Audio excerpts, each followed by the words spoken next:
Blog নিয়ে। তো আজকে একটা রেসিপি দেখানো যাক। তো আজকে আমাদের বাড়িতে তৈরি করা হচ্ছে চানা পনির। তো প্রথমে পনিরগুলোকে কিউব করে ছোট করে কেটে নেওয়া হলো, দেন প্রেসারে চানাগুলোকে সিদ্ধ করে নেওয়া হলো। প্রথমে গরম তেলে পেঁয়াজ কুচি দেওয়া হলো, তার মধ্যে একটা পেস্ট দেওয়া হয়েছিল, তার মধ্যে ছিল আদা, রসুন, লঙ্কা, টমেটো আর সামান্য একটু জিরে গুঁড়ো, তারপর সামান্য হলুদ আর স্বাদ মতো নুন দিয়ে নাড়ানো হলো।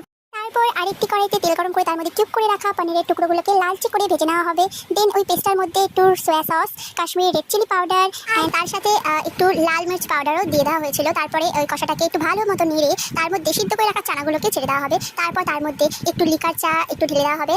লিকার চা দেওয়ার পর তার মধ্যে ওই ভেজে রাখা পনিরগুলোকে ছেড়ে দেওয়া হলো। তারপর এটাকে হালকা একটু ডুবিয়ে নাড়িয়ে তার মধ্যে এই মেন আইটেম মানে চানা মশলা সেটা দেওয়া হবে। আর তারপর তার উপর এভারেস্টের কাসৌরি মেথি ছড়িয়ে দেবে যাতে সুগন্ধটা আরও বেড়ায়। তারপর এটি দেওয়ার পর ভালো মতো কষালেই আমাদের পনির চানা মশলা রেডি। আর আমি গ্যারেন্টি দিচ্ছি তোমরা এই পদ্ধতি রেডি করো তাহলে তোমাদের এই ডিশটা দারুণ লাগবে খেতে। তারপর আমি লুচি নিয়ে বসে, লুচির সাথে এটা দারুণ লাগছিল আমার খেতে। যদি ভিডিওটা ভালো লাগে তো আমার চ্যানেলটা কি সাবস্ক্রাইব আর ভিডিওটা লাইক করে দিয়ে যেও। বাই।